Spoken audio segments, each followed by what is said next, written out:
LiSTNR production.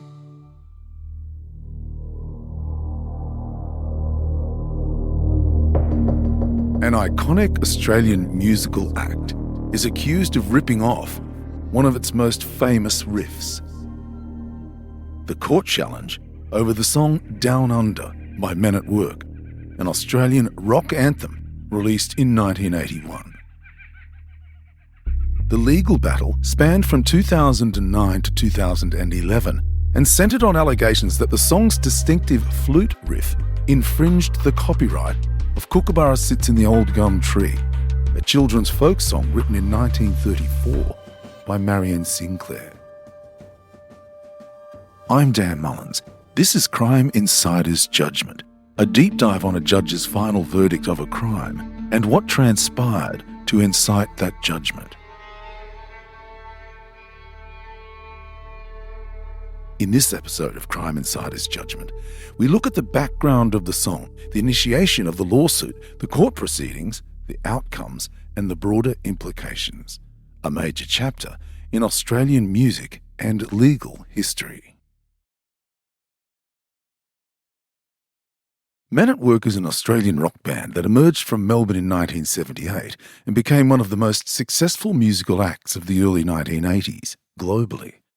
Known for their catchy melodies, quirky lyrics, and distinctive blend of new wave and reggae influences, they achieved unprecedented international fame, particularly with their debut album, Business as Usual. The band's core lineup during their peak years was Colin Hay on lead vocals and rhythm guitar, Ron Strykert on lead guitar and vocals, Greg Ham on flute, saxophone, keyboards and vocals, Jerry Spicer on drums, and John Reese on bass. Their music resonated globally, making them the first Australian act to simultaneously top the US album and singles charts. However, their rapid rise was followed by an equally swift decline due to internal conflicts and changing musical landscapes. The story of Men at Work begins with Colin Hay, a Scottish immigrant who moved to Australia with his family in 1967 at the age of 14. Hay met guitarist Ron Strykert in 1978 while they were both working musicians in Melbourne's pub scene. Initially performing as an acoustic duo, the pair laid the groundwork for what would become Men at Work. By mid-1979, and with Strykert moving to the bass, they expanded into a full band with the addition of drummer Jerry Spicer, a friend of Colin Hay's from La Trobe University. Soon after, Greg Ham, a multi-instrumentalist finishing his music degree, joined, bringing his signature flute and saxophone skills to the group. John Reese rounded out the lineup on bass, allowing Strykert to switch to lead guitar. The band's name emerged when Hay suggested Men at Work for a gig poster at Melbourne's Cricketers Arms Hotel, inspired by a nearby construction sign, a choice Strykert quickly endorsed. Men at Work honed their craft in Melbourne's pub circuit, building a grassroots following with their energetic live performances. In 1980, they self-financed their debut single, Key Punch Operator. The B-side was an early version of Down Under, released on their own independent MAW label. Though it didn't chart, the band's growing following in Melbourne made record companies start to take notice. Their manager, Russell Deppeler, another La Trobe connection of Hay's, played a key role in hustling gigs and securing their next big break. In early 1981, Men at Work signed with CBS Records Australia thanks to A&R representative Peter Carpen. Their first single under the label, Who Can It Be Now?, released in June 1981, climbed to number 2 on the Australian charts and was in the charts for a total of 24 weeks. CBS had brought in American record producer Peter McIan, who tightened up the band's sound. McIan also produced their debut album, Business as Usual, released in October 1981 and included a polished-up version of Down Under. Once released, Down Under, a tongue-in-cheek ode to Australia, hit number 1 in November and stayed there for 6 weeks. Business as Usual topped the Australian album chart for 9 weeks. It was impossible to avoid Men at Work in the summer of 1981. The band's international breakthrough came in 1982. Who Can It Be Now cracked the Canadian top 10 in May, peaking at number 8, and then a US tour supporting Fleetwood Mac started to boost their profile. By August, the single reached number 1 on the US Hot 100, followed by Down Under topping the chart in January 1983. Business as Usual began a 15-week run at number 1 on the US Billboard 200 in November 1982, a feat unmatched by any other Australian album at the time. The band's success was historic. They became the first Australian act to simultaneously hold the top album and single spots in the US, a milestone previously achieved only by the likes of the Beatles and Rod Stewart. They won the Grammy for Best New Artist in 1983. And the award goes to Men at Work. Men at Work's second album, Cargo, arrived in April 1983, delayed by their debut's ongoing success. Recorded during the summer of 1982, again with Peter McKeon at the controls, it featured hits like Overkill and It's a Mistake, but didn't do as well as Business as Usual. It peaked at number 3 in the United States. Still, it went triple platinum, and the band toured extensively, including a standout performance at a 1983 US festival before 300,000 fans. Yet, cracks were forming. The relentless pace and fame-fueled tensions strained relationships within the group. In 1984, after an exhausting world tour, Spicer and Reese were ousted. Hay, Strykert and Ham pressed on, enlisting studio musicians to record a new album called Two Hearts. It was 1985. Strykert left mid-process, leaving Ham and Hay as the core of the band. Released in April 1985, Two Hearts struggled, reaching only number 50 in the US with one minor hit, Everything I Need. The band completely dissolved by early 1986. Men at Work's meteoric rise had burned out in less than 5 years. Colin Hay and Greg Ham revived Men at Work in 1996. The lawsuit we'll discuss in detail later weighed heavily on Greg Ham, and he died at age 58 in 2012. Colin Hay built a respected solo career, releasing over a dozen albums and joining Ringo Starr's all-star band. In 2019, Colin Hay resurrected the Men at Work name with a Los Angeles-based backing band, and they continue touring to this day. The band's induction into the ARIA Hall of Fame in 1994 and sales of over 30 million albums worldwide underscore their global impact.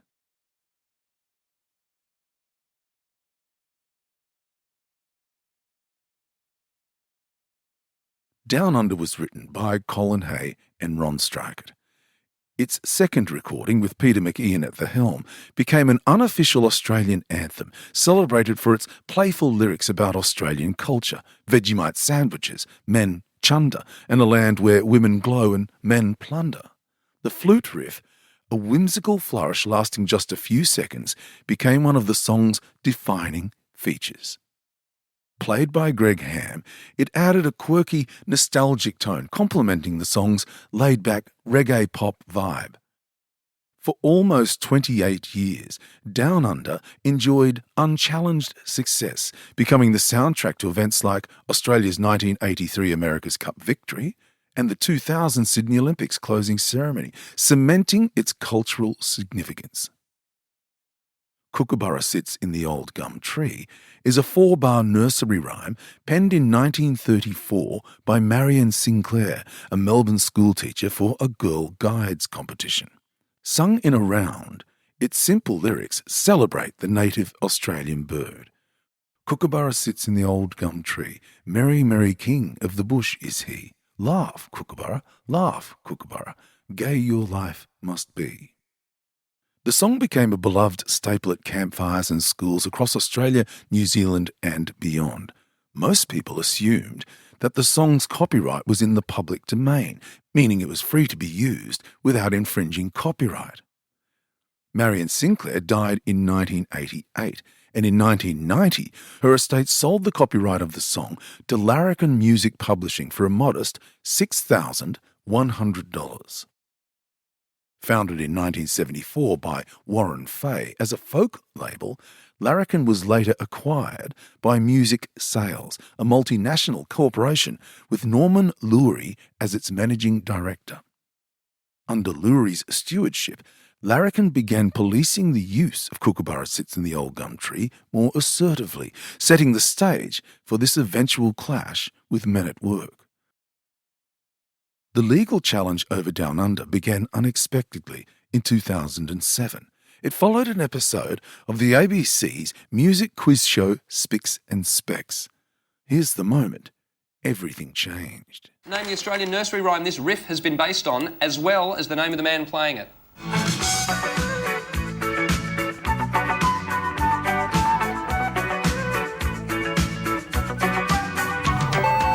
It's Men at Work. Men at Work Down Under. Greg Ham is the flautist. Greg Ham of Men at Work, yes. And Down Under is...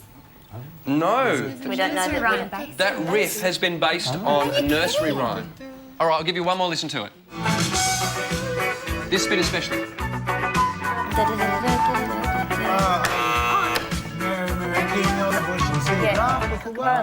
Oh my God. Kookaburra sitting in the old gum tree. That's exactly right. As you heard, host Adam Hills posed the question, which children's song is contained in the song Down Under? Now, the answer, as you heard, was Kookaburra. The answer prompted laughter and surprise among contestants and viewers. The similarity, 2 bars of Kookaburra's melody embedded in Ham's flute riff, had gone largely unnoticed by the public and the band for decades. Norman Lurie, watching the episode or alerted to it the next day by calls and emails, seized the opportunity. Kookaburra's new owners commissioned a musicologist to analyse the songs. The findings confirmed that the flute riff in the 1981 recording of Down Under reproduced the first 2 bars of Kookaburra, Kookaburra sits in the old gum tree, merry, merry king of the bush is he, without lyrics. Though fleeting, about 5 seconds in a 3.5-minute track, this overlap became the basis for a copyright infringement claim. In June 2009, Larrikin Music filed a lawsuit in the Federal Court of Australia against Men at Work's songwriters Colin Hay and Ron Strikert and their record labels EMI Songs Australia and Sony BMG Music Entertainment, collectively the respondents. Larrikin alleged that the flute riff constituted an unauthorised reproduction of a substantial part of Kookaburra, breaching Australian copyright law under the Copyright Act of 1968. They sought damages ranging from 40 to 60% of Down Under's royalties, potentially millions given the song's global success dating back to its release. The respondents mounted a 2-pronged defence. First, they challenged Larrikin's ownership of Kookaburra's copyright, arguing that Sinclair's assignment to the Girl Guides Association in the 1930s meant the rights never fully transferred to Larrikin in 1990. Secondly, they denied plagiarism, asserting that any similarity was unintentional and insufficient to constitute infringement. Colin Hay later claimed the riff was an unconscious reference by Greg Ham, who improvised it during live jams in 1979, unaware of its origin. Ham himself admitted in a 2009 interview that he might have heard Kookaburra as a child, but didn't consciously copy it. The case began with a preliminary hearing on July 30, 2009, before Justice Peter Jacobson in Sydney. This phase focused solely on copyright ownership. Larrikin presented evidence of the 1990 purchase from Sinclair's estate, while the respondents leaned on historical agreements suggesting the Girl Guides retained the rights. Jacobson ruled that Larrikin Music legally owned Kookaburra's copyright, dismissing the Girl Guides argument. He deferred the substantive issue, whether Down Under infringed that copyright, to a later trial, setting a date for February 2010. The The decision emboldened Larrikin, while the respondents prepared for a tougher fight over the music itself. The trial commenced on February 4, 2010, with Justice Peter Jacobson presiding. Larrikin's case rested on three legal pillars: identifying Kookaburra as a copyrighted work, proving that Down Under reproduced a substantial part of it, and establishing a causal connection between the two. Musicologist Andrew Ford testified for Larrikin, demonstrating that the flute riff mirrored Kookaburra's melody in pitch and rhythm, albeit in a different key and tempo. The prosecution argued that this appropriation, even if brief, was qualitatively significant as a recognisable element of Down Under. The defence countered with expert testimony from composer and producer Peter McKeon, who produced Business as Usual. McKeon described the riff as a musical joke, Ham added spontaneously, not a deliberate theft. They emphasised that Kookaburra's melody appeared only in the 1981 recording, not the 1979 recording, suggesting it was an arrangement flourish, not part of the song's composition. Hay reinforced this, stating in a press release, "The two appropriated bars of Kookaburra were always part of the men at work arrangement, not the composition of the song." The respondents also argued that the similarity was trivial, 2 bars in a much longer work, and that Down Under's success stemmed from its lyrics and overall vibe, not the riff. I'll read directly from the court judgment. Men at Work made a video performance of Down Under in 1981 in substantially the same musical and lyrical form as the 1981 recording. The video accompanied the Business as Usual version of Down Under, that is to say, the 1981 recording. It was apparently intended to promote the song and the Business as Usual album. I will refer to the video in more detail below, but it is sufficient for present purposes to say that it included a shot of Mr. Ham playing the flute riff in the middle of the song whilst sitting in a tree playing to a koala in a hangman's noose. Mr. Hay, in his testimony, denied that he realised at the time the video was made that this portion of the video was a direct reference to Kookaburra. Nevertheless, he now accepts that the flute riff played by Mr. Ham while sitting in the tree was a direct musical reference to Kookaburra, although he did not concede that it was an obvious reference. Colin Hay conceded the riff in question was mimicking the tune of Kookaburra. The judge went on to say, Mr. Richard Lancaster, SC, cross-examined Mr. Hay in some detail about the Australian themes and qualities which form the basis of Down Under, both on the 1981 recording and in the video to which I referred. Mr. Hay explained that the verses were inspired by the Barry Humphries character, Barry Mackenzie, the stereotypical Australian, but that the song is ultimately a celebration of the uniqueness of Australia. This is reflected in the references to the lyrics to things typically Australian, such as Vegemite, the fried-out combi, and beer. These images are unusually portrayed in the video by showing the man from Brussels receiving a very large Vegemite sandwich in an Australian rules handball pass. The man then pours beer for the group from cans coloured blue, which was an unmistakable reference to the well-known typically Australian brand of beer. The video includes an image of a kangaroo hopping, and as I have said, Mr. Ham plays the flute riff sitting in a tree playing to a koala. Mr. Hay accepted that the video was made so as to include musical references to the Australian themes that complement the lyrical references contained in Down Under. He pointed out that the recording of the Business as Usual album happened very quickly, as did the making of the video. He said he did not actually give any thought to what Mr. Ham was playing, in particular that it was the melody of Kookaburra. Coming up, the public's reaction to the legal challenge and the court's final judgment.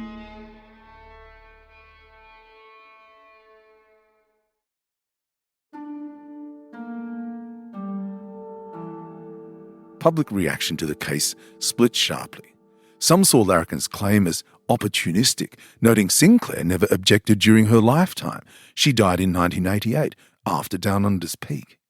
Others, including music copyright lawyers, expressed surprise at the case's traction, given the subtle integration of the riff. After a week of testimony, Justice Jacobson delivered his verdict. He ruled that Down Under infringed Kookaburra's copyright, finding, quote, a sufficient degree of objective similarity between the flute riff and Sinclair's melody. Citing precedents, he determined that the reproduced bars were a substantial part of Kookaburra, despite their brevity, due to the melodic distinctiveness. He found differences in key, rhythm, and context, that is, the riff's separation by other notes, didn't negate the copying. Jacobson rejected the defence's unconscious reference argument, noting a causal link wasn't required, only reproduction mattered. He ordered a further hearing to determine damages, leaving the financial stakes unresolved. Larrikin's lawyers hinted outside court at seeking up to 60% of royalties since 1981, a sum potentially in the millions. The damages phase unfolded over several months, culminating in a ruling in July 2010. Larrikin initially demanded 40 to 60% of Down Under's earnings, arguing the riff was integral to its identity and commercial success. Norman Lurie testified that, in a hypothetical licensing negotiation, royalties would have ranged from 25 to 50%. The respondents countered that the riff was incidental, not the song's hook, and offered a fraction of that amount, citing its limited duration and the statute of limitations under Australian law, which caps claims at 6 years unless ongoing infringement is proven. Justice Jacobson grappled with quantifying the infringement's value. He acknowledged Down Under's massive success, 15 million albums sold, chart-topping status, but noted the riff's minor role compared to the lyrics and overall composition. On July 6, he ordered Hay, Strikit and EMI to pay Larrikin just 5% of royalties earned from Down Under since 2002, when royalty laws adjusted, and into the future, far below the 60% sought. He called Larrikin's demands excessive, overreaching, and unrealistic, balancing the infringement's significance against the song's broader creative merit. The exact amount wasn't disclosed, but estimates suggest Larrikin received around $100,000 initially, with ongoing payments dwarfed by legal costs, reportedly in the vicinity of $4.5 million across both sides. Hay and Strikit, absent from court, faced no personal financial ruin, as EMI absorbed much of the burden. Unhappy with the infringement finding, the respondents appealed to the full federal court in late 2010. 3 justices heard arguments in March 2011. The defence reiterated that the riff wasn't a substantial part of Down Under and that Justice Jacobson had erred in assessing its qualitative impact. They also raised a novel theory. Kookaburra itself resembled a Welsh folk song, Air Dear Derrendoo, Where Are You Sitting, Blackbird, suggesting Sinclair's work wasn't wholly original, a point dismissed as inadmissible without copyright evidence. On the 31st of May 2011, the full court upheld Jacobson's ruling 2-1. 2 of the justices affirmed the infringement, finding the riff's similarity to Kookaburra undeniable, even if subtle to casual listeners. The 3rd judge dissented, arguing the reproduction was too minor to warrant liability. The majority dismissed the appeal, confirming the 5% royalty award. The respondents sought special leave to appeal to the High Court of Australia, the nation's highest court, in October 2011. They argued the full court misapplied copyright law by overemphasising the riff's recognisability. On October 7, 3 justices of the High Court of Australia refused leave, finding no legal error significant enough to revisit the case. This ended Men at Work's legal options, finalising Larrikin's victory after 2 years of litigation. The Down Under case remains a cautionary tale in copyright law. It highlighted substantial part doctrine.